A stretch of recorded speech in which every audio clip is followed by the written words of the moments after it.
Welcome everybody to the Final Fantasy Randomizer 2020 Fall League Co-op 4v4 Finals. Alright, there's a lot of words there. We're going to get to them. For this mess, let's get to the crew first. We have 4 trackers. We got Reese Wolf, we got Static Pulse, we got Shadow Flame, we got Danny3883. Thank you guys for doing the work. I am Demon Frog in the booth for the finals here with Lord Fizzlebeef. What's up, Fizzle? Hi everyone. This is sure to be amazing. I had this weird brainchild. It's here. I'm staring at it. I'm scared of it. We're all gonna complete this adventure together. All right, so let's break down a lot of the words I just said. Co-op. Sure. Yeah. For co-op, what do? We got 4 people on the left, 4 people on the right.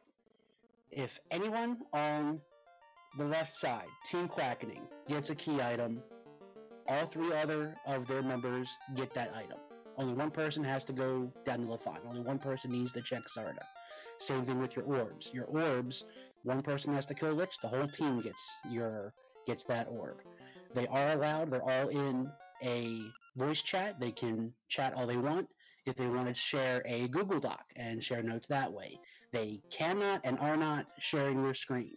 This is all about communication, working as a team to figure out the seed, figure out where stuff is, and finish the seed that way. Now, for the flags, we're going to throw it over to the creator, the brainchild, Fizzlebeef. So here's the thing. Co-op is about different people doing different things in order to accomplish the game together. And rather than, because traditionally, even with floor entrance shuffle, you end up with like 2 or 3 main branches, and we've got 4v4, and I really didn't want people kind of like treading over the same ground. How do we do that? Uncertainty. Introducing Fizzle's Tri-State Nightmare, in which all possible items and locations are tri-state incentivized. Do we know if there's going to be something in the Earth Cave? No, there might be. Do we know if there's going to be loose? Do we know what's going to be loose? We're going to have to look and figure things out and find out. And this is all going to come down to strategy, execution, communication, all the things that would make a team work well. And I figured what better way to cap off the team league than with an event that really, really stresses teamwork, right? Yep, and you're starting to see that tri-state at work. We got everybody making their parties. Oh yeah. What was available in each slot was tri-state. I could see you didn't have everything available in every slot. So let's see here. We got a fighter, a red, a black, and I'm pretty certain that 4th slot black belt was forced. So this looks awful, but remember, one thing that I did to give the runners a little bit of a helping hand is that tavern mode is on. So if they find a tavern with the thing they want, they can just go buy it. I'm not that much of a monster. So we've got our 2 teams. Our first place challengers entering. We've got Team Quake and Break. We got Ale, Thunder, Gregglypuff, and Dangwoo. They had a heck of a run in the tournament. Their first week, they had a bit of a problem. Gregglypuff had technical difficulties with his stream, ended up with a DQ for that first race, but even despite that, they still got 39 points for the week. A heck of a showing. They've done pretty well since then. Their best week was week 2, where they got 47 points, and they completed the first 4 weeks in 2nd place. Our second team, the Quackening, DVS, Foolish Feline, Jat 2980, and Sir Link-A-Lot. Kind of similar to Quake and Break, they had a disaster in the first week. They did pretty bad with their first week scores. They only got 19 points. And since then, they have worked their tails off, culminating in a week 4 hauling of 46 points during Chaos Rush. It was incredible. They charged right in to the finals. It was amazing. All right, and we do see one thing with co-op is we do go ahead and start on this this very first opening screen. We're looking at that little dot upper right-hand corner. That green dot means we're all connected up. We're good. One other thing I didn't think to mention when I was talking about the co-op portion of it. Some of you may have seen our co-op tournaments in the past. There's usually 2 people. All it takes is that one person to beat Chaos and the team wins. Fizzle doesn't like people. Fizzle doesn't like people who play this game. No. All 4 of the runners from a team have to finish for that team to be done. Right. The whole team has to get across the finish line. It's not about who you can propel furthest fastest. It's about the whole team getting there. Teamwork. Right. So one member of your team can't just be the explorer. Everybody's got to keep up. Everybody's got to get levels. It might be good to have one person beef up, but you can't just have one person, being the person that's going to kick the door down in Temple of Fiends and call it good. Everybody has to cross that finish line. So one other thing is the philosophies of our 2 teams. Now we've got the eternal favorites of Quake and Break, people that have been in the community for a little while, people that have kind of made a name for themselves in other tournaments, and that's contrasted against the Quackening, which is relatively new players that have come through the Duckling program and are really kind of making their mark. And I feel like those 2 things kind of influenced strategies, because I sat down with an interview with both teams, and I talked to the Quackening and asked them, what they thought about the race, what their strategy is. They're telling me that they're going to have 3 explorers and 1 grinder. They're not sure about changing classes. It's going to entirely depend on the items and the gear that they find. They're really mad at me about Tri-State everything, and the grinder might be responsible for later down the line Fiend kills, while the other runners get key items and then loop back to whatever grind tile the grind person happens to find. Alternatively, and this was Foolish Feline's idea, flail helplessly and hope for the best, possibly with a black belt. Practicing up for this, they practice communication and late game planning. Yeah, because it's all going to be about communication and kind of on the fly figuring out, all right, our trap tile shuffled. Are they B-side? All right, so if they're not B-side, we know we have Agamas and an I-tile somewhere. We got, what you got. You're also going to see, like I said, they're all in a voice chat. So if someone finds a Mazmoon, you're going to go, hey guys, guess what I found? And here's where I found it. You're going to see the other 3 runners pretty much drop what they're doing and go pick up that Mazmoon or that ribbon or whatever. So we're going to be able to kind of almost see what the communication is like on each side if they're saying very clearly, hey, I found this there, I found that there. And we're also going to see, probably on both sides, this beginning bit of a divide and conquer. We can see we do not have free ship. That was one of the tri-states, but we do not have it. So we know we need to go Temple of Fiends and Paroka first and get a boat somewhere there. From there, spread out, get as many key items, get them quick, and then get moving on getting those orbs cleaned up. Meanwhile, over on Team Quake and Break, I asked them their thoughts and their strategies going into this. They're going to make sure that they all live. They're going to use a fancy tracker, and they're going to try to win. And that's the sum total of their strategy going into this. To quote Thunder, there's a fire, and they're going to put gas on it. They're going to work together like a team by having Dang and Greg yell at each other, and Ale and Thunder play referee. They're going to be very descriptive about the locations of certain tiles. There was a previous strategy meeting a couple days ago, but Greg Lee forgot everything that happened during it. And quote, if we lose, we're going to use our mod privileges to mute the other team, unquote. That was from Dengwu. So yeah, 2 contrasting strategies going into this finals match. I can't wait to see how they're going to play out. We're right around 60 seconds from the gate lifting. I mean, yeah, the thing of it is, again, with everything tri-state, there's only so much you can plan. This is going to be a lot about being able to, on the fly, see what the seed's giving you, see what you think is going on, and adjust from there. And that is half of what's being tested here, and the other half is, as a team, as a unit, are you communicating, and are you getting through to everyone else what needs to get done to get this done as quick as you can? So, yeah, you can't really have a, all right, well, I'm going to go to Elfland, and you're doing this. Okay, well, you can't go to Elfland now. So, that plan will be thrown out right now. Yeah. And as much as we remark about how, everything's tri-state, well, there's some things that are not tri-state. Shops, magic levels, unrunnables, script shuffle, and there's town shuffle that will be on. All right, and we're off. Field 2, losing white. We got... Oh, Fizzle! did it. We got level 1 Nuke, Quad X, Quake for the Dengwus out there. Meanwhile, over in White Magic, we got Heal 2, and that was about all I saw. I saw Ruse, which can be really good. Ice +4 armor. So we got looks like it to be some pretty good equipment available in the shop. That was a tri-state if we were going to have vanilla shop shuffle or elite gear in there. So we do get. I saw Opal Shield ice armor. Got Coral +5. That's actually not a bad sword. Early on, Coral sword equipable by that knight or the fighter. Sure. Yeah. So all in all, not bad stuff out of the gate. And already we've got our first of the bridge boss, Gregly Puff, already storming off towards what I assume to be Provoca. Okay, so as early picks up from the king.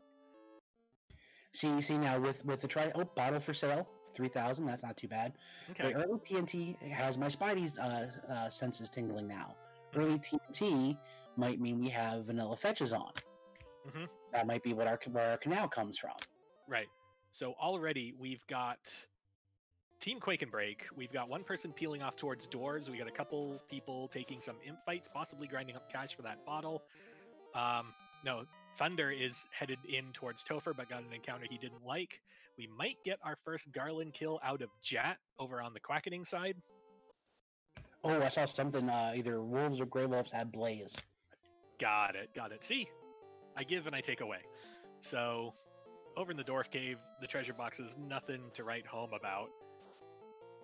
And it looks like DVS reset.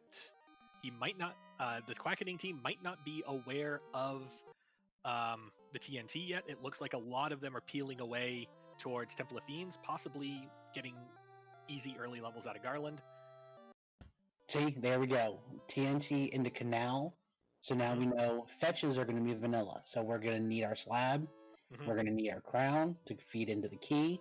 That's a tremendous amount of information you can get early on, knowing what you need to look for. Just as a point of order, the princess gives the adamant. Thank you, Dark Moon. And that explains Aelmarkin hanging out, getting ready to talk to the blacksmith. He does, and I believe he got an Excalibur out of it, and is going to go tag the Canal Bridge boss. And then you can see there's on Dengwu's screen the obtains item Canal. So that is the item. It's a little bit of a delay, but when someone gets it, it gets sent to the server, and then gets disseminated to the rest of the party. So you can see when someone gets something, it gets spread out. Another thing you can do that for, we've got that early bottle.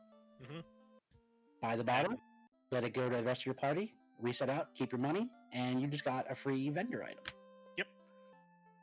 And it looks like we also have access to Onrak itself. I'm assuming that's over where Elfland is. It is. It looks like we have extended open progression on, so Ale was able to walk all the way down to Elfland and check the town there. So Ale sees Onrak, communicates, I see Onrak. Meanwhile, the team that's buying the bottle says, I have a bottle, I know not what to do with it. Dengwu sees Gaia and says, oh, I have a Gaia, I can turn this bottle in. And we can confirm that fetches are vanilla. This is how the communication and everything comes together of 4 people dismantling a seed at the same time, even with Tri-State everything. Yep, and we can see just that quickly. We got Onrak. We got, looks like Aelmarkin is going to try to make it at super low level to this Mermaids. All incentive locations are Tri-State. That means Mermaids very well could hold something. He is almost and makes it. All right. That was a heck of a run he got, by the way, getting all the way to Mermaids without pretty much a fight. Yeah, it seems like they got a rather kind encounter table on this one, at least on the dungeon end. Yeah, at the rate they're going, this should have been best of 3. Yeah, but the scheduling, though. So, over on the Quackening side, we've got DVS headed down towards Elfland, gonna find out what Quake and Break knows at this point. Meanwhile, I see a lot of shop buying going on, and I see some more hanging out in the... It looks like multiple people are going to go pick up Excalibur. Either that's a future plan, or that's a throw in the wood chipper for cash now plan. Yeah, we could see on Aelmarkin, he got to Mermaids. There was nothing incentivized in Mermaids, so Mermaids wasn't needed for an item. It have quite a bit of money. There's an opal -5. So there's again, something for the wood chipper to go right in next to the Excalibur if you for that. He's gonna try to walk this out. Another thing is, with everything being tri-state, we have no earthly idea how many loose there are. So you have to check every single chest. Right, until you come up. So what we know that we need, we know that there will not be short Topher. We know that there won't be any shenanigans like that. So we know we'll need the loot and the key, and then to get into places we have the Oxiel, but we still need the rod, the chime, and the cube. And also just getting places we need like canal, floater, etc. So there's still things we need, but once we check those off the list, it's going to be about gear. And with everyone fanning out, it's going to be a question of how willing you are to backtrack over someone else's work to get something that they found. Yeah, see, there we go. A loose crown in North Marsh.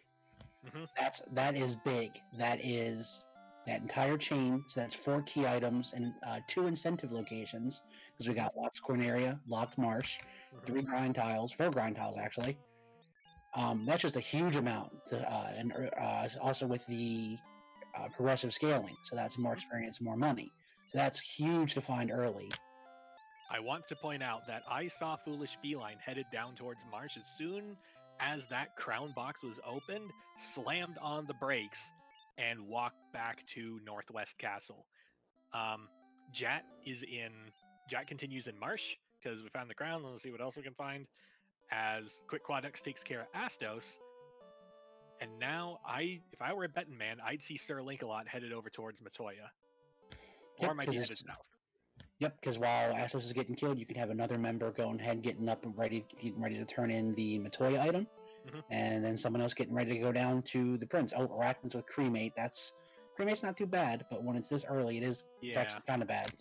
Alternatively, everything in the early game is deadly, so we all need Astos levels anyway.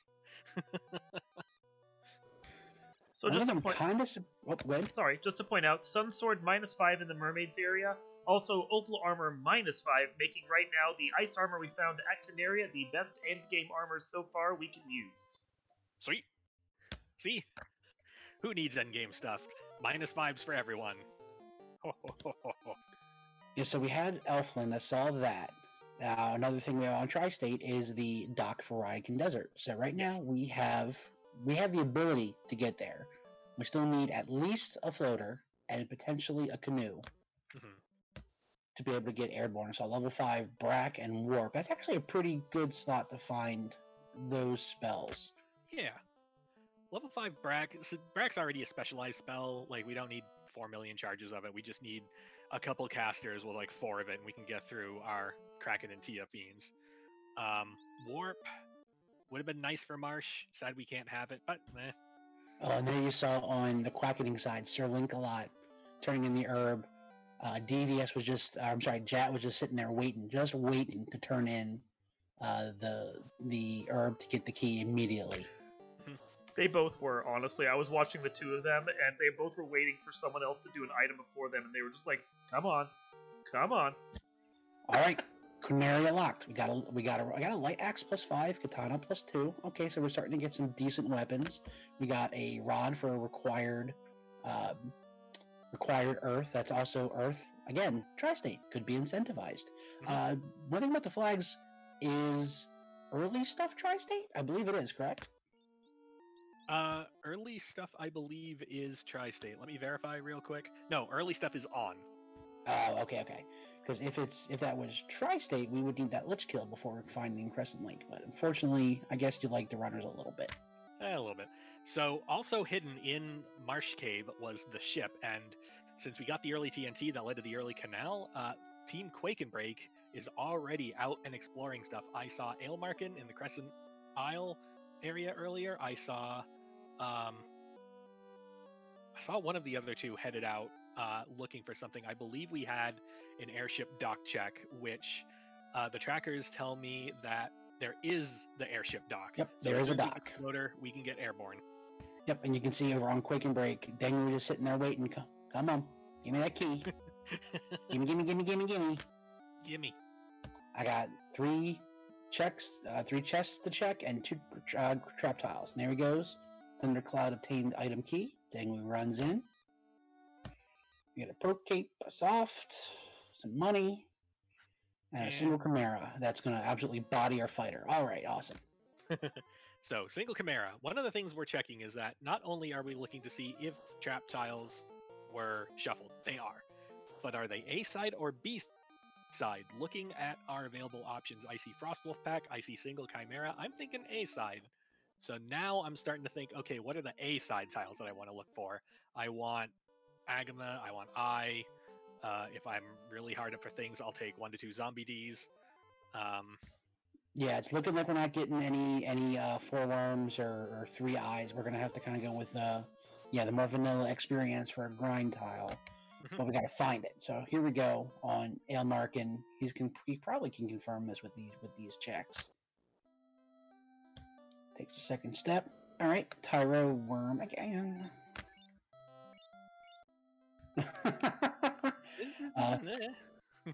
Gregory is running Gregory.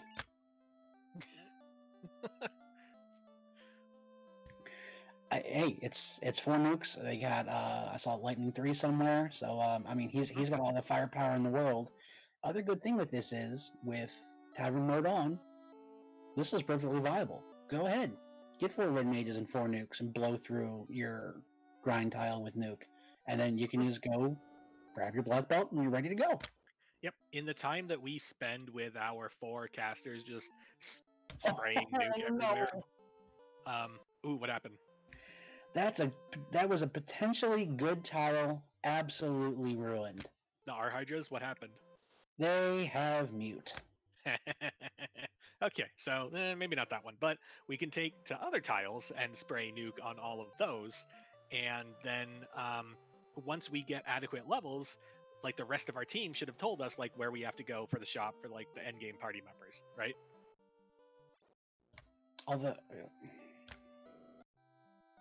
Yeah. All right, Thunder's given us a marsh locked check. I see on our notes, loot was in key locked dwarves. There's another item out of the pool, and a required one at that.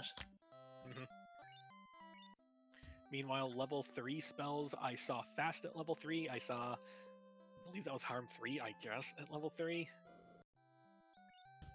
Meanwhile, level 4, we've got wall ?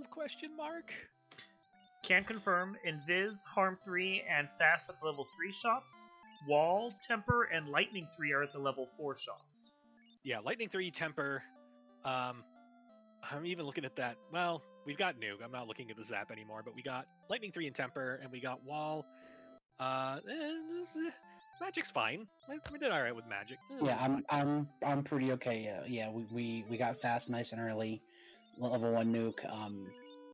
Like I said, even that ruse could come in useful potentially down the line. Greg is determined to make this happen. Oh, he had a max roll nuke 400 and it did not stick. So between the max roll nuke not sticking, melee kind of really taking down the red mages, and insult to injury asleep behind the mute. I'm thinking other places. Greg has other ideas. Greg says, "No, there's red hydras. I'm gonna do it. The hydras are red. The mages are red. Everything's fine." Okay. He's determined to get behind this tile just to get the check for these 2 chests. He's like I said, we have no idea how many incentives, and they could hypothetically land anywhere. Got to check these 2. Great axe and a bunch of money. So let's look at our so we're 15 minutes in. How do we really determine which team is ahead? Well, I look to my tracking sheet and I look to see key item advantages. The Quackening has not left the inner sea yet. They might not have turned, or they might be about to turn in that canal. And also, apparently the loot was loose in Dwarf Treasury.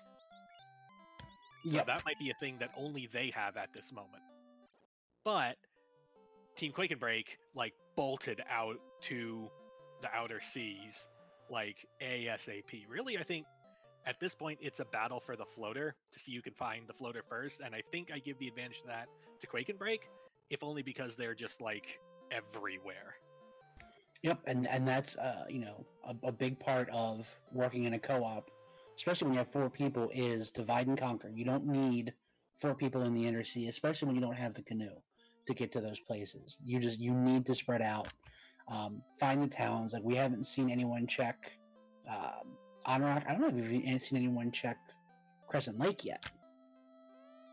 Crescent Lake was checked. Crescent Lake. Okay. Crescent Lake is Melmond. Okay. And Melmond is Elfland. So we're missing Provoca. We're missing Crescent Lake. And those are 2 freebie key items, and we got, looks like Thunder making that check to Onrak. Gonna see if we have a dock. We do. Alright, so this is almost certainly going to be a key item, and this could be the canoe. Lafine. Okay. It's Lafine, but I believe I just saw someone pick up a slab. Yep, I just saw a slab there, so we just got to get someone to Melman to get that translated. The translation does carry over, just like any other key item was. So now Thunder's just going to say, you know what? I got level 1 nuke. Let's go ahead and just kill some things for a little bit while somebody else goes ahead and gets that slab translated, and I can turn it in right now. Yep. Meanwhile, over on the Quackening side, I see Foolish Feline headed into sea, possibly looking for stuff in Mermaids, possibly looking for a deep grind tile, not sure, while DVS and Jat are sailing around. Jat leaving the inner sea, DVS also pulling up to Onrak, and to get the news about that with Sir Link-a-Lot in Earth, because I believe that's where the slab was found. Yes, loose in Earth too, so it's on the floor that he's on. He got it. It was the upper right room. Yep. Yeah, we might see slab to Melman translate to Lafane turn in the span of like a couple minutes. All right, we might not see that because Jat just pulled up to Crescent Lake, but we were real close to having that. Just slab turn in the span of just like 30 to 45 seconds. Oh, it's so good. I love co-op so much.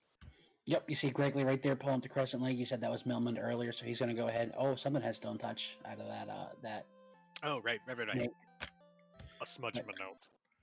Yep, so he's pulling up. He's going to desperately try to get in there, get that translation, and let Thunder go ahead and turn in that slab. I think we're at a point where it has to be something that gives us movement, either floater or canoe. I would bet on canoe at this point, because we're rapidly running out of... Come on, Chime. Come on, Chime.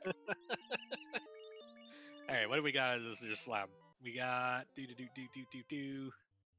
It was the Chime. You got it. Nailed it. Yes, vanilla turn-ins. Right, vanilla turn-ins. Yes, we knew that. So, now that the mystery of our own design is over, we've got...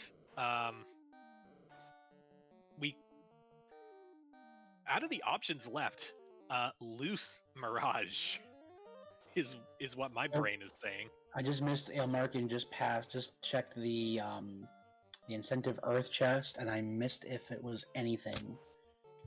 We do have Rod, so we do have this bottom of Earth that could have a loose as well. I don't see anything updated on the tracker, so I don't believe it was a key piece of... it wasn't a key item, but it might have been a good piece of gear. It looks like Thunder... sorry, Gregley, I'm getting them mixed up. Forgive me. It's got 8 people on screen. Gregley found a little bit of a peed grind to get those little bit of beginning levels off the ground. Right. So drop the cabin, hard reset, take a couple wiggles. It's a lot of wiggles. It's not that far off the hard reset. It's a little far, but it could be worse. Oh, canoe loose in Earth beneath the rod block. You know, it's this level of strategery that has resulted in TIFD being in the comms booth for the finals. Not salty at all, not even a little bit. Loose pickup in Mirage 1 saw a white shirt. Yeah, we are dangerously close to the floater being almost anywhere. So, I'm thinking... So Robot has something, because like the NPCs have stuff. And because we found loose, that tells me that whatever is incentivized has stuff. So ipso facto, Robot has something. Robot might have floater, but if Robot doesn't have floater, I'm still really looking at this. I'm looking at this Mirage play. I mean, you have ice, you have all of Volcano's chests. Mm-hmm. There's a lot on the table now with that canoe opening up. The Energy and Ordeals as well. Ordeals is a potential incentive location along with a couple of chests. And let's not forget the ruby that could potentially lead to the Stardust special.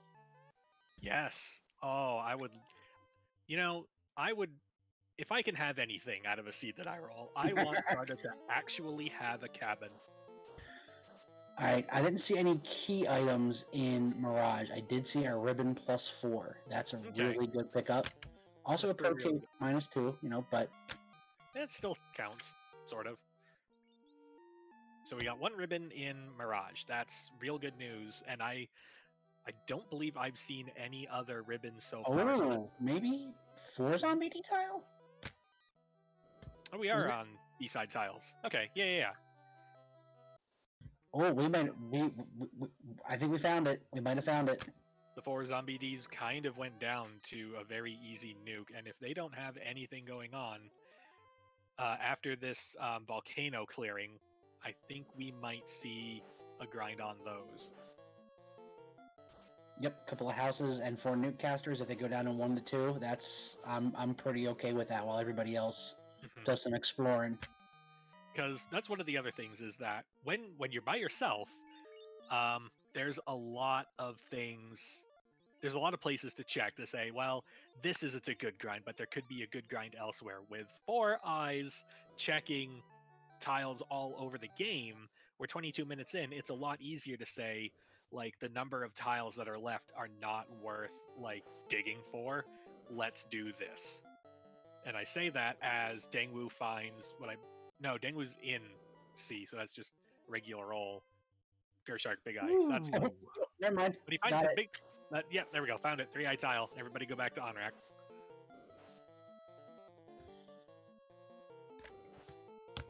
And I don't know what that black belt has equipped. Hitting a little hard, but I don't know that he had... Oh, he got him down with his black belt for 17,000 experience. He's got 17 levels equipped. That's what the...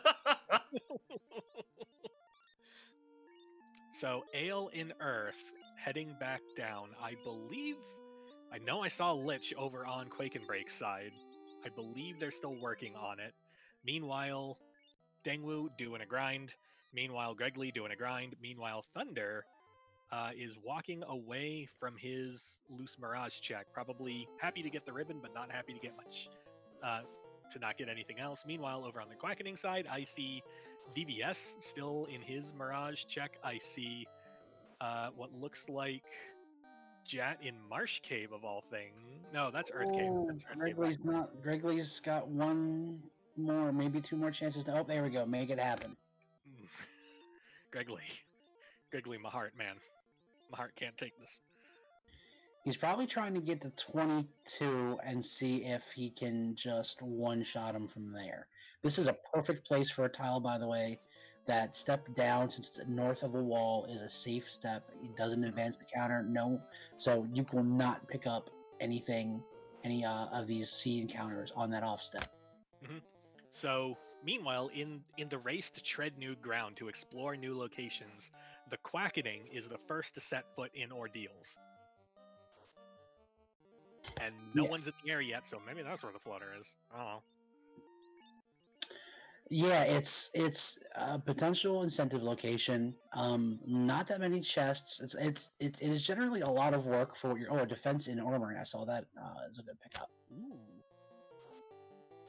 So I'm sure we'll see that communicated throughout the party and say defense armory, go get it, because that's a good thing to have. Same thing with that white shirt, the ribbon, all the good stuff that was found so far. Mm-hmm. Yeah, we'll see if this. We got both sides here on Ordeals. We got, what is it, 8 chests plus an incentive and 2 trap tiles. Yeah, that'll probably be something. At the very least, that tri-state incentive is the thing that would really draw me here more than anything else. Because loose is loose, is whatever. But The 2 tiles is good to check, and the 3 tiles and the question mark incentive. Meanwhile, just to update on orb progression, I note that Quake and Break has the Earth Orb, and the Quackening is in process of getting their Earth Orb. So we're at 1-to-1 for orbs. Quackening's in the process, but Sir Lancelot looks like he might be struggling. I'm not seeing any nukes. I'm seeing some Silver Sword swings, 4 hits. Oh, Lich has Blaze. As it's Lich 1, turn on an oscillating fan, it'll fall over. As an update, the eyes easily have 350 health, so it's taking a little time for Gregory to punch these guys down. Yeah, but he's getting there. He's level 27 on that black belt. He's got a good chunk of. Oh no, he's down to 17. This is a little dicey. All right, Gregory is going to attempt to, Dengwu is looking to abandon that eye grind. We got to get out. This is bad news. He gets lucky. Gets out. Those ghosts hit like trucks. So, we've got Ailmarkin and Jat from Quake and Break and the Quackening in the river system, likely both headed to Ice Cave at the same time. They are both headed to Ice Cave at the same time.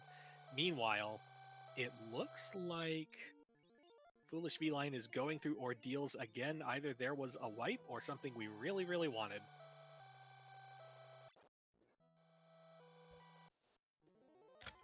Yep. Usually, like if you wipe, at least you have your little notes saying, all right, 1 2 2 1 or up down left or whatever. Should be able to get through this pretty easy. Yeah, first, second, top, bottom. Here we go. That's not actually what it is, but it's just the mnemonic I use. So Ailmarkin and Jat in Ice Cave. Jat got in there first, already down to the ice loop floor. Ale having a bit of a problem with this encounter table, having to reset quite a bit, but is sure to make progress very shortly. An interesting dichotomy I see in that Ale is running with 2 mages and the black belt up, whereas Jat's running with 2 mages and the fighter up. Oh, another good B-side tile. We'll see. That's the tile. This is number 5 tile. Let's take it. That Gershark's a little bit on the beefy side. They usually are. Whatever. 2 nukes. We're good.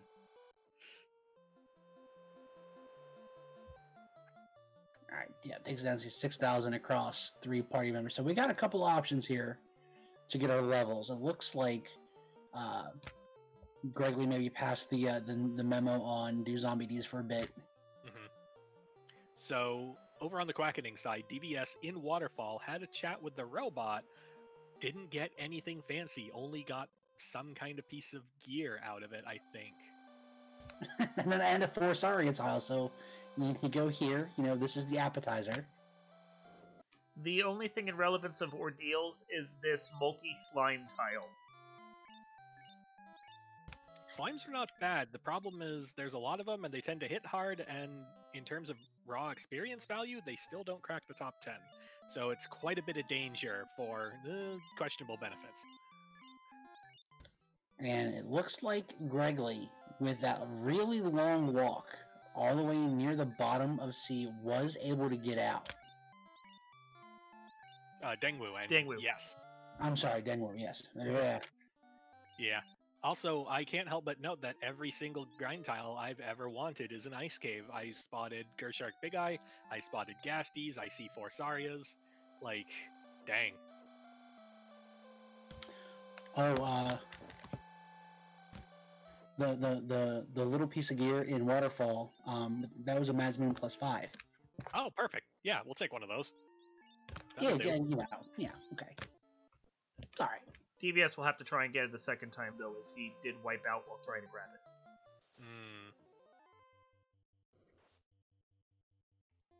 So let's look also at... So we've identified several of our shops so far and the things that are sold.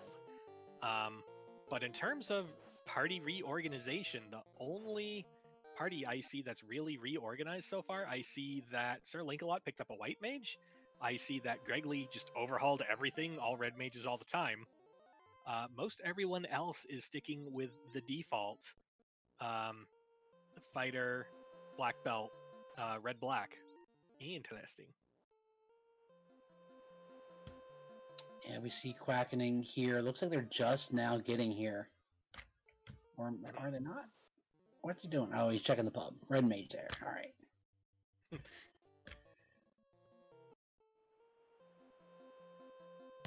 It looks like Ailmarket on Quaking Break might be taking these Sarias just to get his starter levels. But he has to he has to know that okay, get to your mid to upper teens. We got bigger fish to fry.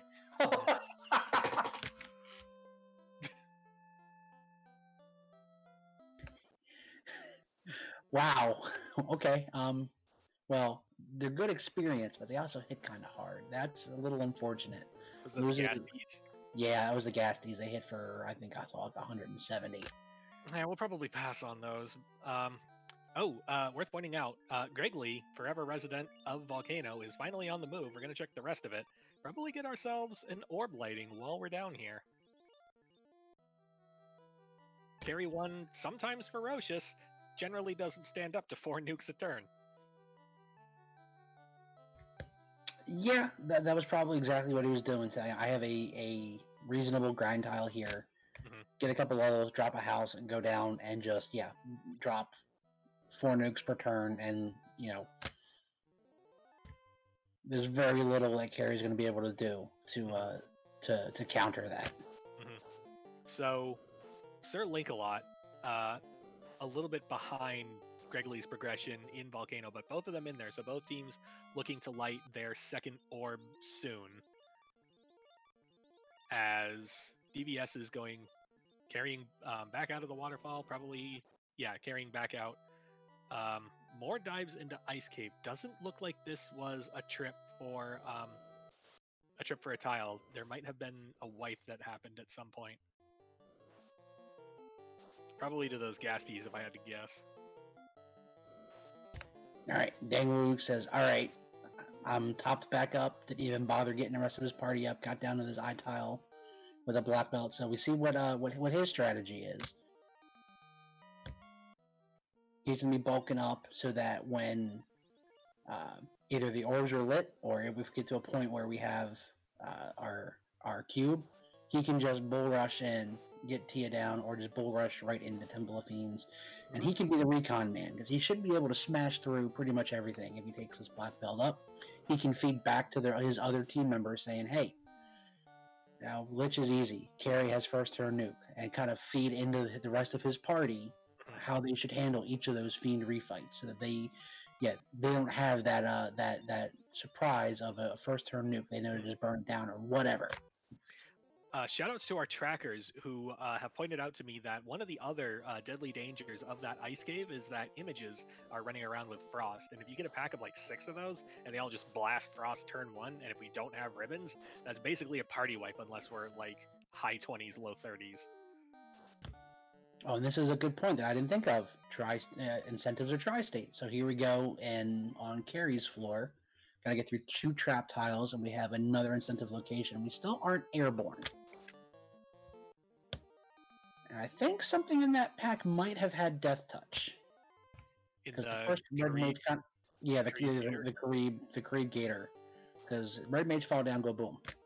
Might have been Gator power. Gators can roll really high on power. Chat correcting us, it was Rub. Oh, okay. Well, insta-dead. Shoutouts once again to our amazing trackers for helping keep us on track as we bite our nails nervously. Where's the floater? The floater is somewhere. It's either at this ice incentive or it's at this volcano incentive. It was not volcano incentive. That was just a regular piece of gear. So we are running out of places for it to be. And there's a mage. Seriously, I think every one of the top 10 might be here. This is ridiculous. I heard y'all like cremate. So Gregley is going to just nuke down carry one. Just whatever. Spray nukes. Done so. Meanwhile, I see. I don't know if it's going to be that easy. Carrie's putting up a bit of a fight. Only went into this fight with 2 red mages up. But the Quad X is not effective. Uh-oh. Uh-oh. That's officially uh-oh time. Incoming magic didn't do much. Outgoing nuke didn't take it down. A fire 2 isn't going to do much else. Quad X now? Quad X works. We did it. Okay, we're out. Quake in break lights their second orb at around the 35-30 minute or 35-30 mark. Meanwhile, Thor. Oh, okay. So, worth noting, something that got picked up by our runners that our trackers noted. We didn't get what we wanted out of the ice incentive. We didn't get what we wanted out of the volcano incentive. Somewhere on the Agama floor was a loose cube that Quake and Break has that Quackening does not. Well, Sky is incentive, and there's a bunch of chests up there, so we might be looking at a Sky Floater, which is really sad. Sky, Sky, Sky, Sky. Well, see, now this is exactly where Dengwu is gonna, earn his keep. He can go to Sky, Sky, Sky, and he can punch, punch, punch, and it will die, die, die. Yeah. Note from our tracker, quote, carry punchy, unquote. That was probably the very bad news that Gregory got with his now single Red Mage party. It looks like Sir Linkalot is about to try the same thing. What party have we got? A single Red Mage. God bless. Oops. And of course gets the whole guy lands. Yeah, like this single Red Mage has had a heck of a time in this volcano. Just give him a hug, just a real vigorous hug. Yeah, she's not Death Touch, but she's effectively Death Touch. Yeah, I get it. You made your way down there. You may as well see if maybe she rolled down. You had the defense sword. You had some new casts. Give it a shot. Now you don't have to go through the gators with Rub. Mm-hmm. But no reason to do it right now. Let's just keep exploring, and we'll go back and get that sometime later. Yep. Meanwhile, something I want to point out: we've got 3 members of the Quackening, DBS Jet and Foolish Feline, all in at or going to Ice Cave. Jet might actually be leaving, but DBS and Foolish Feline inside Ice Cave. I suspect that they have chosen one of those tiles to grind on to get all the levels necessary, while Sir Linkalot travels around trying to figure out where in the gosh dang are we going. Yep, they have the Saria tile here. That's kind of your appetizer, and then you can go up to the big boy tile of the Gertshark and Eye, just one floor up. So it's an all-you-can-eat grind tile buffet in Ice Cave. Mm-hmm. Meanwhile, Thunder, capitalizing on the advantage of finding that loose cube, has sailed all the way to Mirage already. We're now inside the space cave, and we're going to see if it's incentive or loose, but at this point, I'm pretty sure there has to be a floater in here. I think we've seen every other box in the game opened, which is pretty staggering at the 38-minute mark, but sure. Yep, something has to be here. We had the key. Yeah, we checked key locked everywhere as far as I'm aware. Mm-hmm. The only thing that might not have been checked, bear with me. Sure. We got an early Oxio. Right. We got an early on-rack. I don't know that we had key yet. We didn't. Did someone check TFC? Someone will eventually check TFC, but what I'm looking at in our missing stuff, so we're missing the floater. We all know that. We're missing the tail, so that's a semi-whammy, because we really, really want that floater. We're missing the ruby, so we might have a situation where Space Cave holds the ruby, and someone has to just drop everything and walk off in a huff all the way to Titan just to get our 40-minute floater. Yeah, with 4 people working, spreading out and trying to figure this out. And that's what I think it was Quackening was saying, is they've had seeds where they were in the air at 3 minutes. They've had seeds where they weren't in the air until 45 minutes. And it looks like we kind of skewed towards the less fun side of that. Yeah, we figured out which one this is. We did it. If you pay attention to Dengwu's screen for a second, you're going to see him quickly level up to level 50, become an animate slab of meat who can punch between 1,500 and 2,000 damage at a time. Yeah. And so it is said, so it shall be. We have a Sky Ruby. Oh. So we got the Sky Ruby. Let's consider our teammates' locations. We've got Ale and Greg Lee in Waterfall at the same time. That Mazza +5 was probably too tasty to ignore. Meanwhile, Dengwu, walking slab of beef, denizen of Onrak, is probably our person most best suited to go turn that Ruby in, and he just finished his grind and was already on his way out anyway, so this is probably fine. Yep, opting not to just bowl through Kraken. Let's play a little bit careful here. Just get out and get his support crew up. Shoutouts to our one of our trackers, Danny3883, pointing out that this is a floaterless seed. We don't need the floater. We got everything we need. I mean, we don't have level 2 magic, but You got nuke, you got temper, you got fast. You're fine.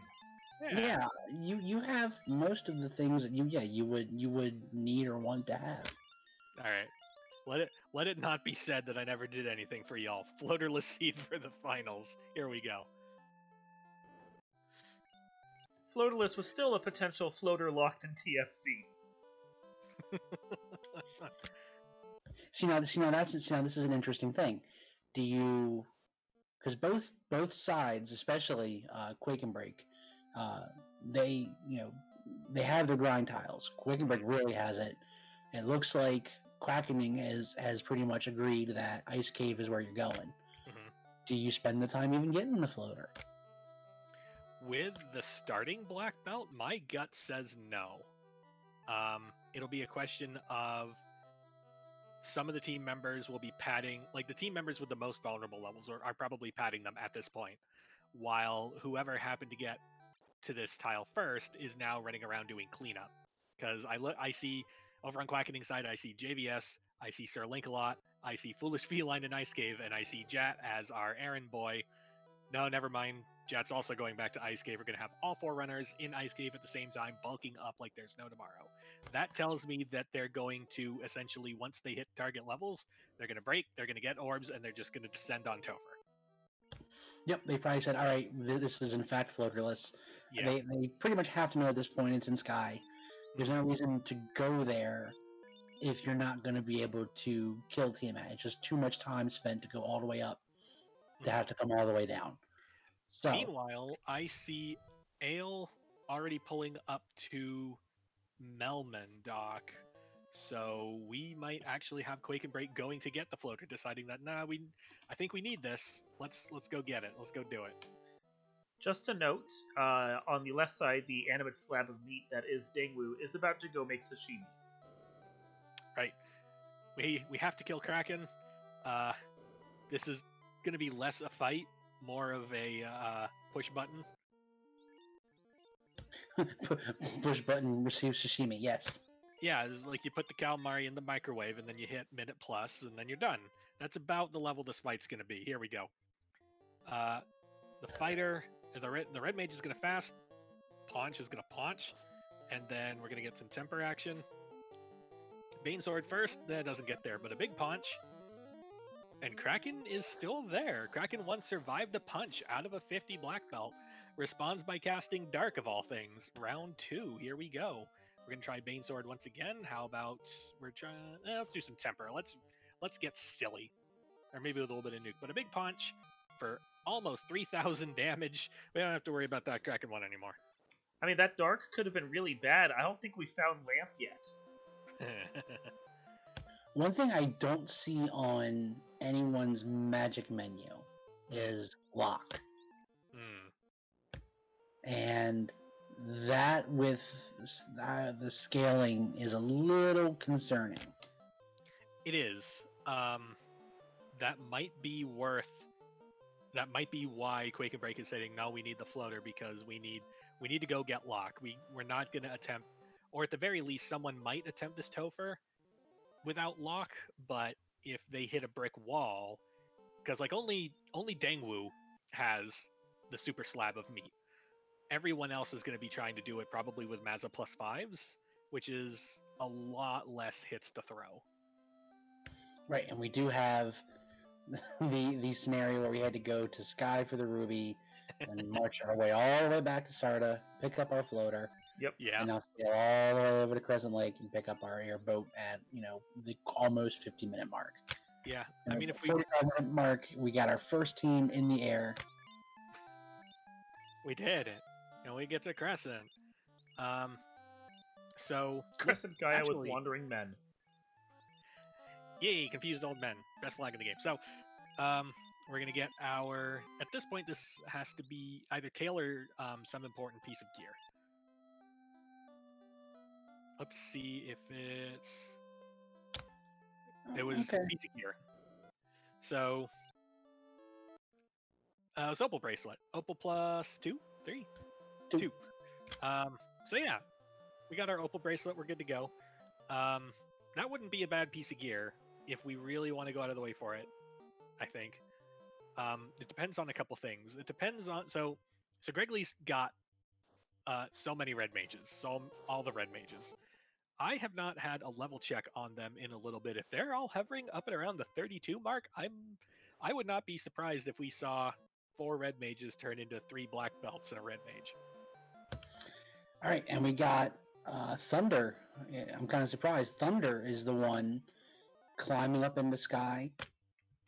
Doesn't have his melee up. It does have the Mazza plus 5. Going to go ahead and he's going to be the one to try and take out Tiamat. There we see Locke, level 6. And I think Locke 2, actually. I saw top slot. Can't confirm. That's kind of unfortunate. Lock 2 is first slot, Lock 3 is second or third slot, and also Life 1 is in the White Magic Shop at Crescent. Sweet. All right, red mage can get some of those. Can at least get one of those locks, and I think that's probably one of the more important things I'm looking for at this point. And Thunder is in a bad spot. Looks like he didn't heal up or couldn't heal up. That red mage is on a knee with a pretty punchy Tiamat here. Right, this is going to come down to, I think, yeah, we're going for evasion charges. It seems like a pure punchy Tia that we're trying to avoid. Yeah. Yeah, this white shirt, I've seen at least a couple other things. Oh, no. We do have a script, and So Thunder gets bounced out of Space Cave and it seems to be withdrawing from the area. Now that the floater's online, is probably just like, all right, I can't do this. I gotta go find one of these grind tiles. I gotta do stuff. One of my other teammates will take over this problem. Yep, right. Daniel has the 50 black belt. I saw on his fighter. His fighter has like 250 hit points. That was probably more of a Hail Mary. I don't think that he expected to get that, but it would have been a nice to get. Yep, they have all the information that they need. Going to get the airship. Going to decide. They know where the eye tile and they know where all the tiles are. Like just the only one I don't think we've seen is the worm or the Naga water, and we've pretty much cleared everything out that we want. Yeah, to update on the Quackening side, that's the Saria farm. No free range Sarias here. They're all caged. They ain't going anywhere. Saria's on the menu tonight, boys. Some Sarias were harmed in the making of this production. A lot of Sarias were actually hurt. Yeah, we're going through them. I wonder what level we're going for. I see DVS has 2 party members up, the fighter and the black belt, an interesting combination. I see 4 up on Jat's side. I see black belt white mage on Foolish Feline side. And I see 4 up on Sir Linkalot side. Interesting divergences in strategy here. You saw 4 up on, or 2 up on DVS's side. I think he was using the meat shields as protection for the black belt. That meat shield fighter is about to be killed off. Yeah, I don't know that this is a very efficient way to do it, though. I think just maybe unequip him and just let him face tank it rather than this. But yeah, he's definitely killing off that fighter and going to get the rest of his levels on that black belt that way. It depends on how hard and how accurate the Sarias are hitting. If they don't hit for much and they don't hit often, I mean, he's down to 30 heal pots. I don't know that. We'll see. It's fine. It looks like he abandoned it anyway. He's still sticking with 10 damage. Okay, they're not hitting too hard. Yeah, with a miss and with 10 damage, I would burn down that fighter on the frozen lava tile. Just a note for a second for you guys. While this grind is going on, I mean, obviously they aren't making much in the way of forward progress. Meanwhile, the other side has completed all of their key items at this point, so anything they do at this point is heading towards completion of the game. Mm-hmm. So Il is in Earth Cave, possibly looking for something that was really good in there. I'm browsing our list of good things, and I'm not seeing anything that would be worth going for, but it's possible that we're looking for a tile of some sort. The Black Belt Police is pulling up to Mirage Tower, while it looks like Gregley is down in Onrak, probably on his way to grind on that eye tile with 3 red mages, it looks like, possibly going down to 2 red mages, while Thunder is doing some shopping, doing some resupplying. Yeah, Dang was like, "Hey, I heard that you may have bullied my buddy." Just bursts in and is just like, right, all right, what's going on here? I'm the big brother. Yeah, I heard you picked on my kid brother. You see, so we have two kind of, like, if you look at the teams as a whole, you have two kind of divergent, I think, strategies. You have, on Quake and Break, they had obviously Dengwu beef up real early, and everybody else was doing the exploration.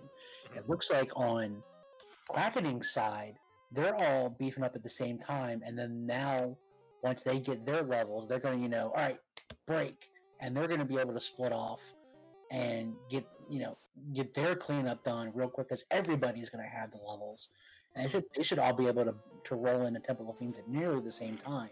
Mm-hmm. Where Quake and Break might be a little bit more staggered, where Denwood's just going to kick the door in, but it looks like everybody else still has a lot of work to do to get them levels up.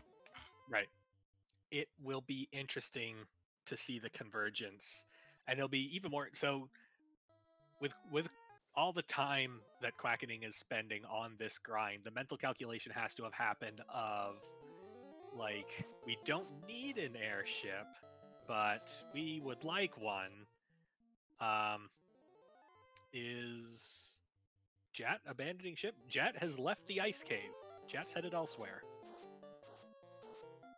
So this might be the signs of the end of the grind, as Jat is going to head out and probably start clearing out some of the remaining fiends. Yep, and then as everyone else hits either 32 or 42, depending on what they feel comfortable with, I'm sure you'll see them bounce and then start helping Jat if there is cleanup to be done. Shout out to Reese Wolf, one of our trackers in chat, pointing out that today's mystery instrument for multi-instrumentalist Sarah is the organ. Yeah, I'll just pull the organ out of my back pocket. Yeah. Got a level 50 black belt, he can carry it. I just picture like the ominous organ music from Ganon's Tower in Zelda 64, except that's Chaos hearing the black belt enter Topher. I mean, I just imagined like the sound of the organ banging on every step as they drag it up.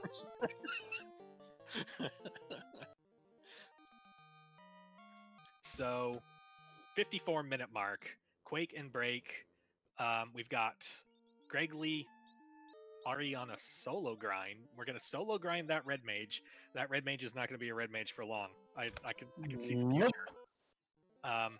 Meanwhile, Thunder is in Volcano, looking for stuff, I assume. The Black Belt Police has left Mirage Tower, and Aile's going for a class change. Thunder is going for the defense. Thunder promoted, so that means he's likely not going back to that black belt because he will get the Master MDEF as opposed to the Black Belt MDEF. Mm-hmm. So he's hanging his hat on defense plus Mazmoon, whereas we have Dengwu and Gregly going in with their black belt.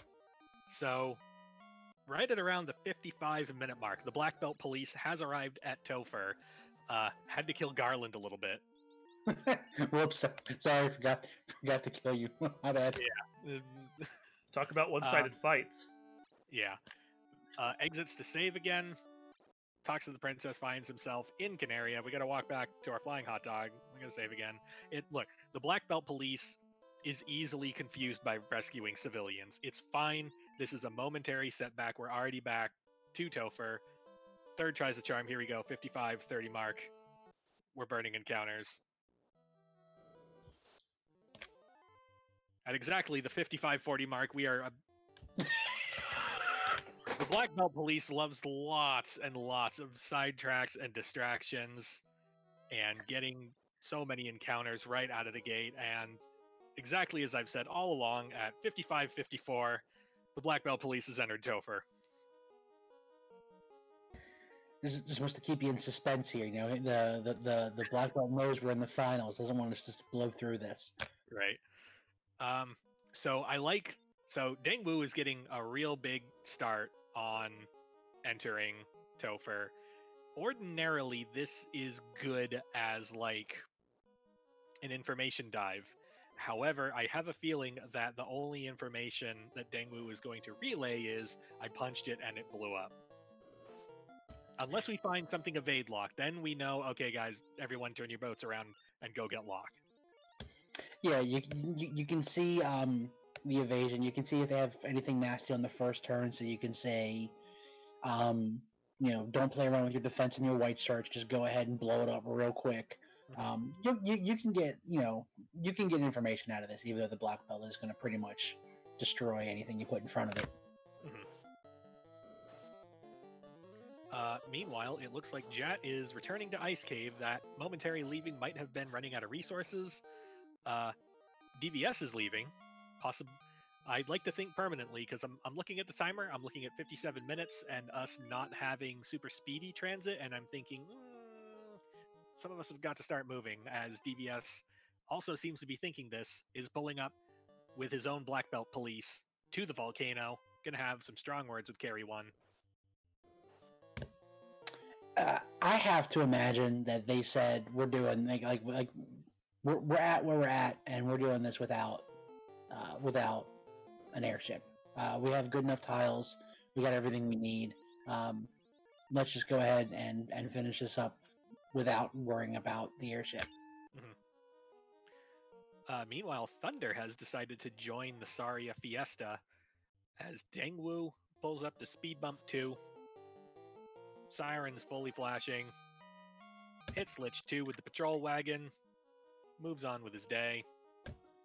I can't tell. It looks like Thunder may have intentionally let that fighter die, which I find interesting.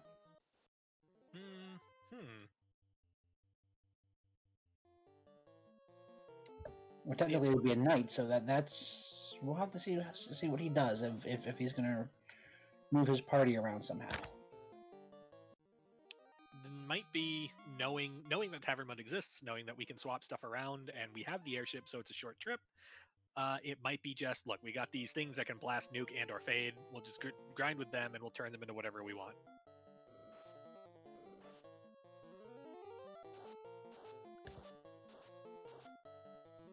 Dengwu, we are A+ comms here. Dengwu's on the water floor, and we haven't even called the fiend yet.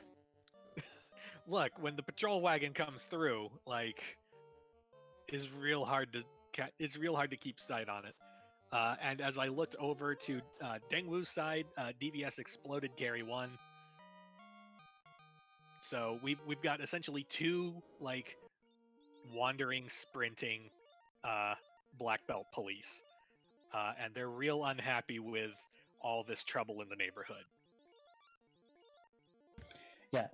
Everybody's now at a point where, they got their one, the one big guy, and they're gonna go ahead and, on Quake and Break side and Topher, on Quackening side, cleaning up orbs, while everybody else eats their Wheaties, gets everybody up to where they need to go. For a comparison of times, Quake and Break killed Carrie at 35-33.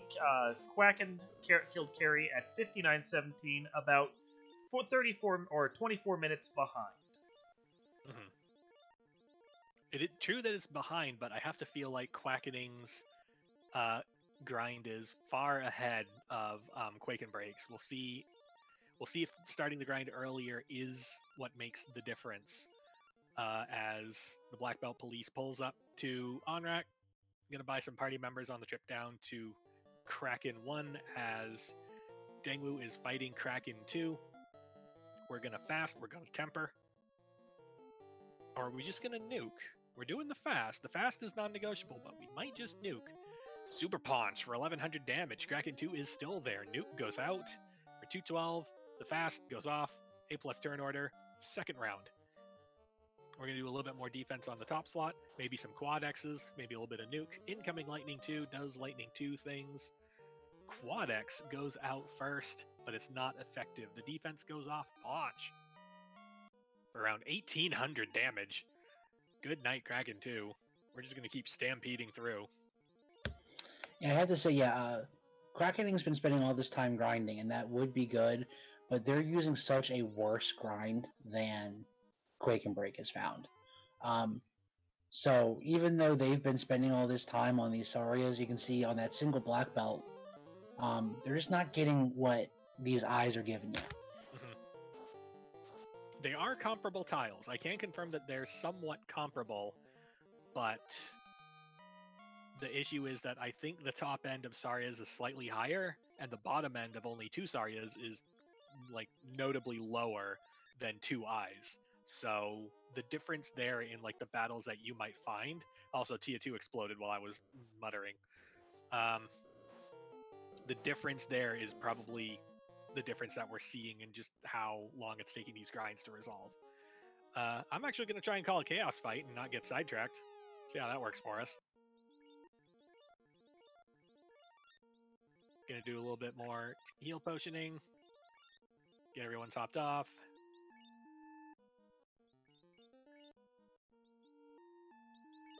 A little bit of party swap. Get that black belt into the 3rd position just in case we need to pivot to defensive strats immediately. And here we go. That's a chaos. Was that a first strike? That might have been a first strike. Let's try some fast. Let's try some punch. We can't do any lock 2. That black mage ain't old enough. But maybe some temper. Punch. 7 hits for 1800. Chaos is still there. Temper and fast go off. Wizard stick. Yay. Alright, let's try waiting. And maybe a little bit of temper. Some temper and a punch. Temper goes off.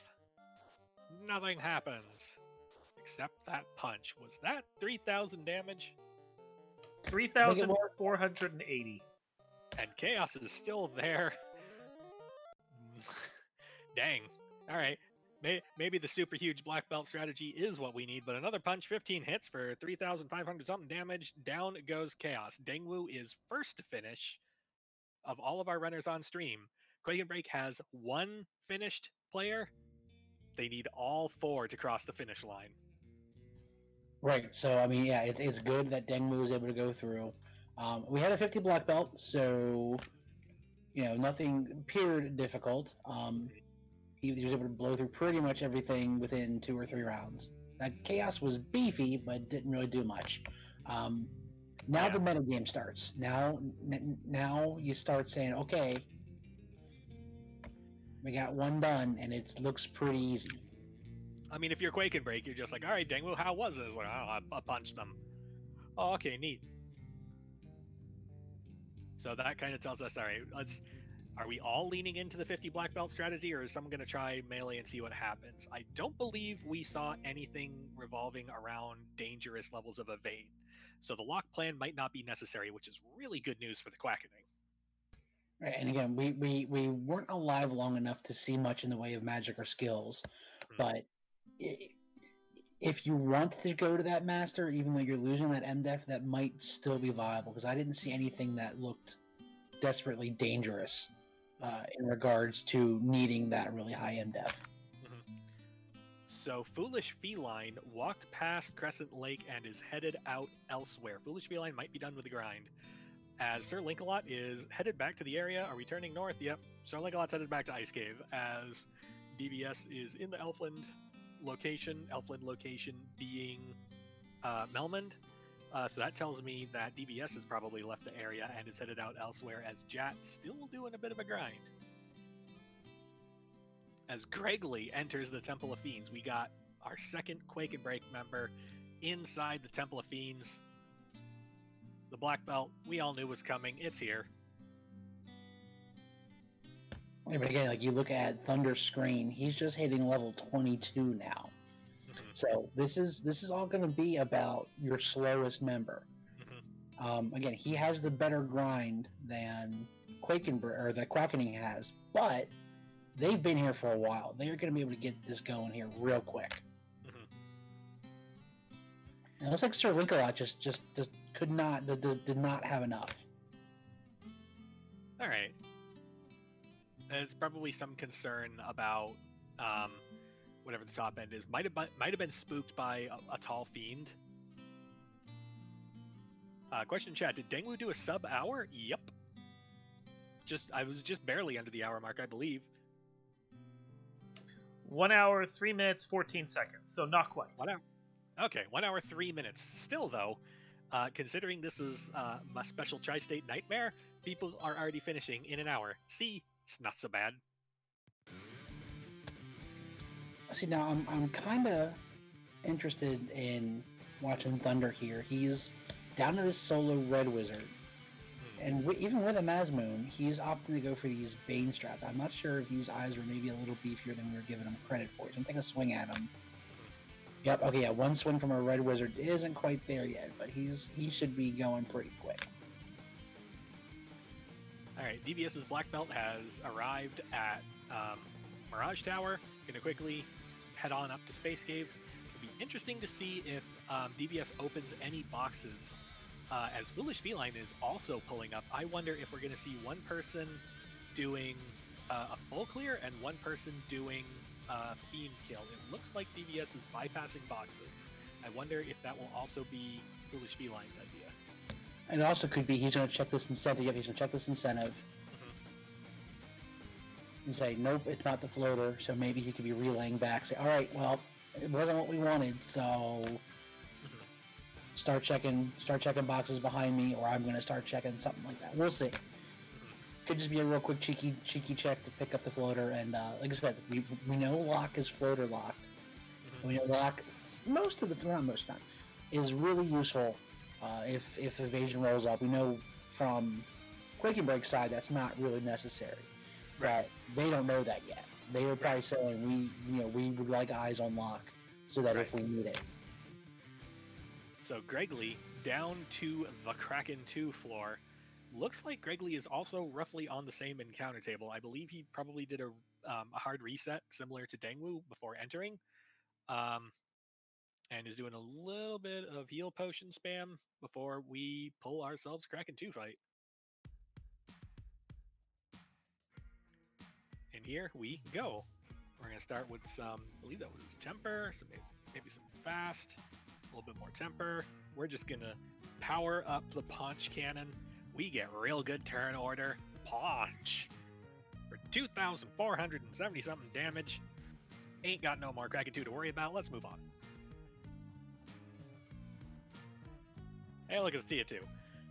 How about we replay the same thing, but we punch first? That's a little awkward. 4 hits for, I think that was 900 or something. Fast and a couple of tempers will fix that right up. Incoming punch. Down goes the first red mage. We didn't need it anyway. This is not important. How about some more tempers? Big punch. 12 hits. Oh, I missed what that was. I think it was north of 2,000 damage, but we don't have a Tia 2 problem anymore. Alright, we got an air orb lit on Quackening side.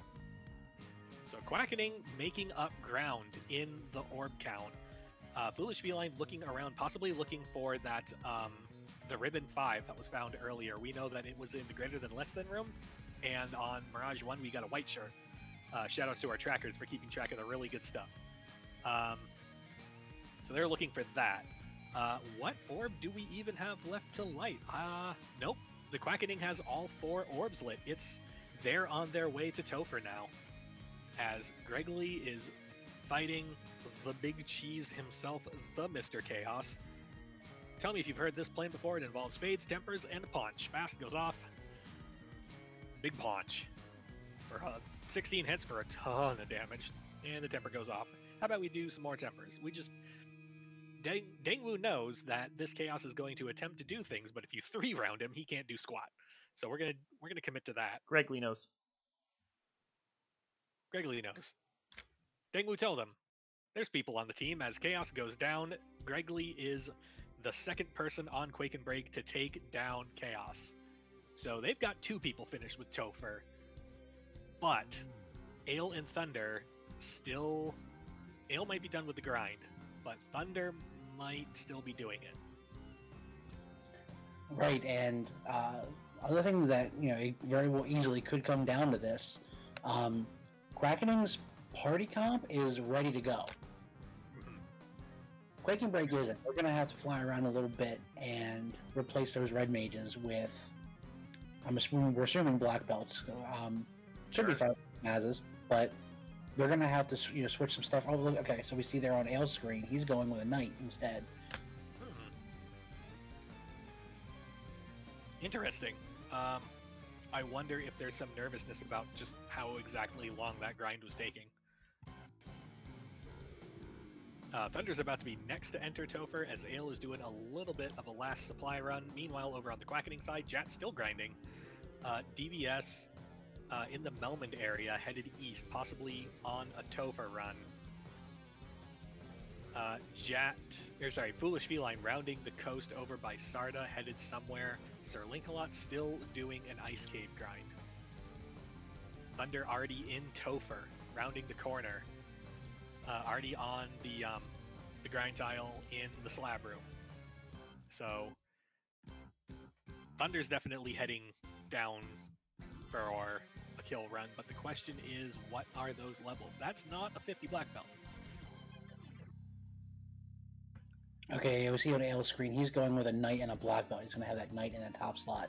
So I'll keep that black belt a little bit safe. As DVS is the first from the Quackening side to enter Topher at the 1 hour, 12 minute, 20-second mark. Kind of surprised see Foolish Felines taking this time, even after this really long amount of time they spent on this whole team grind, digging this photo out. Again, they might want to get eyes on lock, but at the same time, I mean, as a team, you've been sitting there for the last 20, 25 minutes. Killing Sarias, I would feel like you got to send somebody in. You got to clear these orbs, send somebody in, and figure out if you need it. I think so. DBS is doing that run, but I feel like Foolish Feline is doing the safety play. We're an hour and 12 minutes in. We might not be on our speed targets. Granted, items were kind of inconveniently pathed for everyone this seed. So they're kind of thinking, all right, so it was a lot of annoying legwork to get to this final dungeon. If we get down in there and realize that there is an unpunchable thing, we need to go get locked. So Foolish Feline drew the short straw and is going off to get an airship.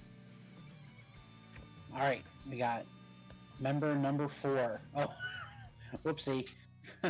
Oh, sorry. Have you been waiting for the last hour and 12 minutes?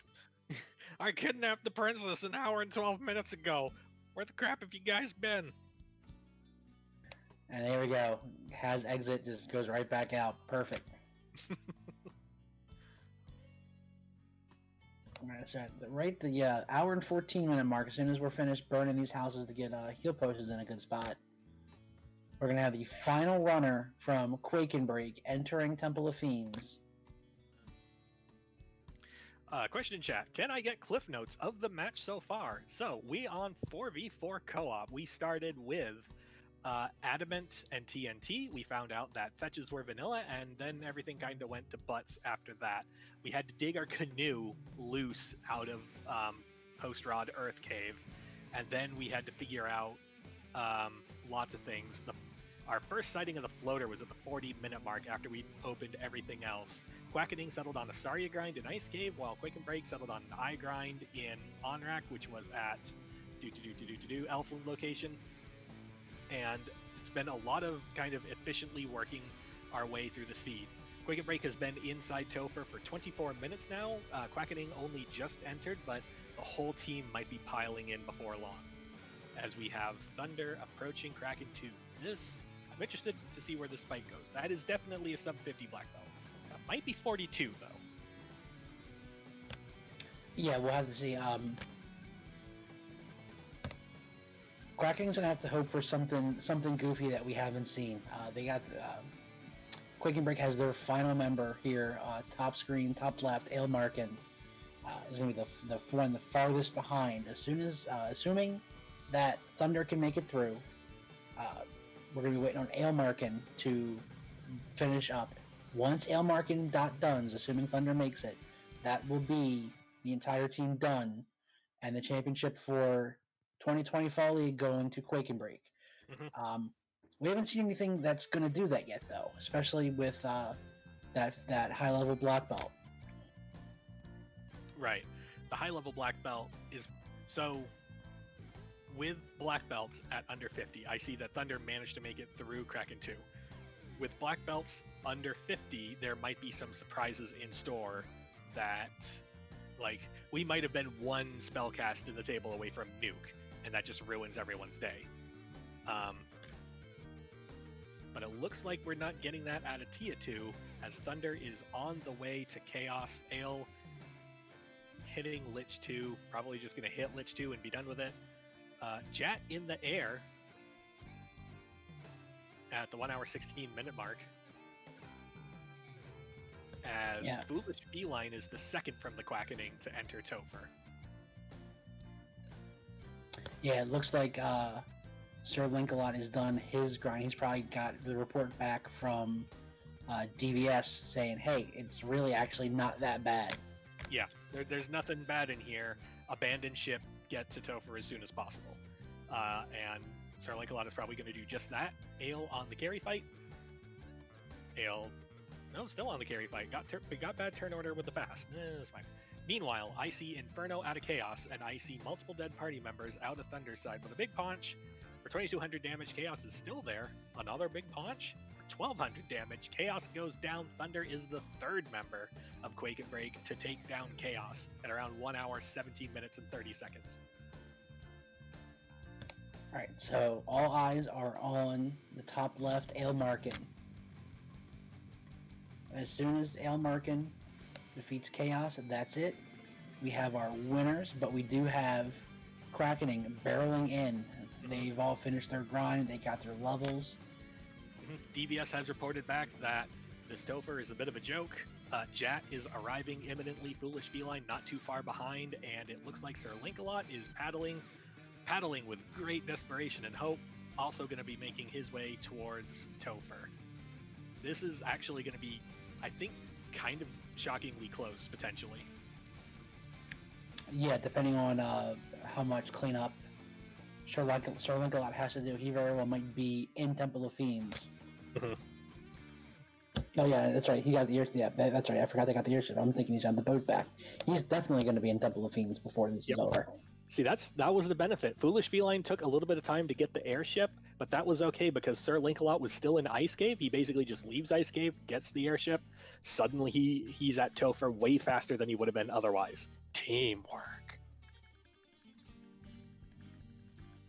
So we've got Ale Markin on the water floor, getting ready to hit Kraken 2. DVS, first member of the Quackening, done at around the 1 hour 18 minute, call it 45 second mark. Jat in Topher, Foolish Feline in Topher. They're all scrambling to try to catch up to Ale Markin's progression as Sir Linkalot is doing a little bit of a last-minute supply run, going to the party member store, and then Sir Linkalot will be the last one in, but he will not be that far behind the rest of his team. Oh man, Kraken 2 hits so hard. Luckily, Ale Markin gets a good turn, lit 2. This should be enough. There we go. Kraken 2 down. I think I saw 13 hits for 1,700 on that bottom red mage out of Kraken 2. So that's a little bit of a clincher when you see Kraken swinging that hard. I'm looking at the levels on Ailmarkin's side, and they are a bit low. They're low enough that Foolish Feline has almost caught up. DVS making progress, and Sir Linkalot has entered Corneria Castle because he teleported away because he didn't get a Garland kill. And the Walk of Shame back up to Temple of Fiends again.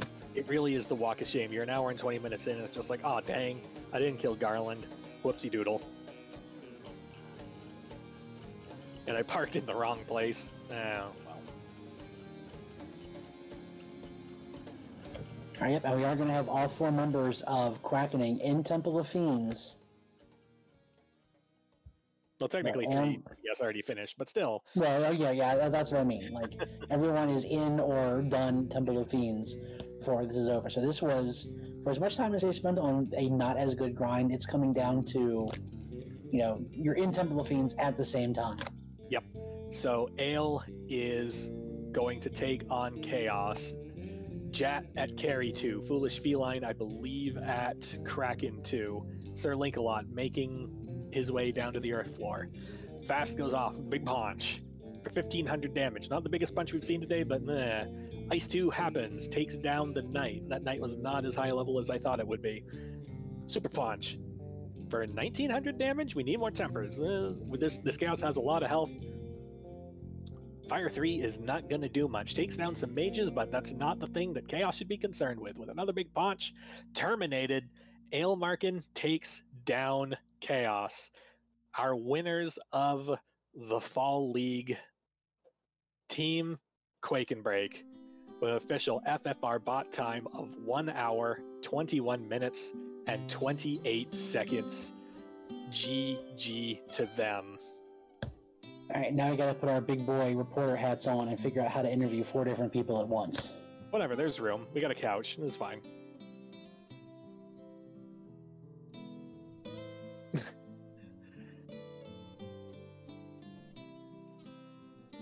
And we are joined in the booth by our first place finishers, Team Quake and Break. How's it going, guys? It's going pretty good. How's it going? It's going great. This went great. Yeah, I was looking at the screen and it actually looked pretty good. Yeah. I wonder what it was like to call it though. Just a real question. Like riding a bicycle down the hill with no brakes. So tell me about the early game. Let's talk about this early game where immediately out of the gate you kind of fan out a little bit. You see TNT, you see Adamant, you see other stuff. What starts to go through your mind about how you're gonna like divide and conquer? I'll start off with this one. So we decided that we were just going to divide and conquer instantly as soon as we saw there was no ship and knew that open progression was on. So, we had Thunder go kill Garland and do stuff. We had Ale go just check the king item real quick in case it's something important. And then Ale took that king item and went on ahead and did the TNT. And that's when we realized, hey, we're on, vanilla fetch quests. I checked Matoya to get the money to pick up the bottle. So, and then Dang was supposed to check the city that was over in Provoca. So that was kind of like our plan, and that's just kind of how that went. And then I'll let Ale and Thunder talk about the whole Marsh Cave and Sea Shrine dives. Sure, I'll go about Marsh Cave. So when we got in Marsh Cave, I was checking to see, first I wanted to know if the incentive box was incentivized, which it wasn't. But it gave us the info that the trap tiles were east side because of the Geists and Ghouls. So we knew that was going to be a thing to look out for later. Full cleared, the bottom didn't get anything. Decided to full clear the top and then found that crown. And since we knew from the Adamant turn-in that the crown was going to be vanilla fetch chain, so we knew it was going to be turn the crown to Astos, get the crystal, turn in the crystal, get the key, or herb, and then get the key from the Elf Prince. We kind of spaced ourselves out as soon as we knew the crown was there. We called out, all right, who's closest to Matoya? Go wait there. I'll go over to the Elfland. Dang was already by Northwest Castle, so he killed Astos. So we just kind of fanned that out and tried to separate the whole chain to each one of us real quick so we didn't have to walk back and forth. And played out really well. That was pretty quick to turn that whole chain in. And real quick to interrupt, we have Jat taking down Chaos with a 3,200 and something punch. I think that's the new. That might be high score. Yeah, I think I hit Chaos for a lot. Dang scored 3480 at one point. Okay. That's what. But then yeah, once Ale did the TNT, we found it was the canal. So then I bought the bottle, reset out of it, and then I actually left the NRC, and that's when I found Elfland with the red mage, the fast, the temper, and I bought all the red mages so I could go back and get Nuke, and then. Yeah, you were the only person on screen to wholly convert over to red mages and just wander around blasting everything with Nuke. Finally. And real quick, we're looking at Sir Linkalot, the final member of Quackening that needs to finish up. Kraken had his way with that party. He is down to man mode black belt for Tier 2 and Chaos. We know Chaos was really beefy. So he's not going to have his fasts, he's not going to have his tempers, and he has a Twilight Party Sparkle Pack to kind of chew through. Well, at least they're doing dark. Yeah. Looks like Sir Linkalot's going to take this fight, possibly a little bit of last-minute experience padding. He dodged all his X first. Well, he has a level 50 black belt, it looks like. He's upper 40s, if not 50. I think he's just getting 50 for just because at this point, you know, your man mode may as well get that last little bit out. I'm actually impressed he's doing this. Well, I mean, probably better to punch these things down than to try to run away with it, or run away from them with that black belt. Typically, that's your only option. The fact that he got away with this is pretty crazy. I do want to kind of talk about your guys' strategy of once you found that eye tile. It seemed like it was Denru's job to sit there and kill eyes for a little bit while everybody else fanned out. Was that kind of something you were planning on, or was that just a spur of the moment saying, I'm here, I got a Bane Sword, I'm getting big now, while you guys kind of do the legwork? I'll let Dang answer that one. I mean, it was, at that point, a last-ditch effort to save the levels, because I was like, well, I've already committed to this, I'm level, whatever, because it happened to work out where the eyes killed everybody except for my black belt, and he survived, and I'm like, well, I'm not running out with this, because I'm, 17, so I decided to take it as long as I could. And there was really not much going on, so it just kind of made sense to just do it that way and grind out and walk out with no pures poisoned and 17 heal potions. It was great. 10 out of 10, enjoyed the entire time. Yeah. So Sir Linkalot is taking on Chaos solo. I saw defense swords go off. We're going to try a little bit of punching. We're going to keep on punching. Incoming punches, not doing much. Outgoing punches, also not doing much. Without the benefit of fast, we're not going to see any damage high scores out of this fight. But with an incoming lackluster spell list, we're probably still going to get there. Outgoing punches continue. And for 1100 damage, Sir Linkalot finishes with the Quackening finishing with an official FFR bot time. Oh, I lost it.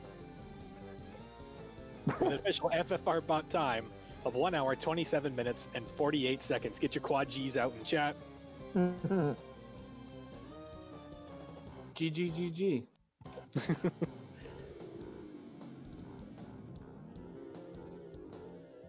And we're joined in the booth by our second place finishers, the Quackening. Well done, lads.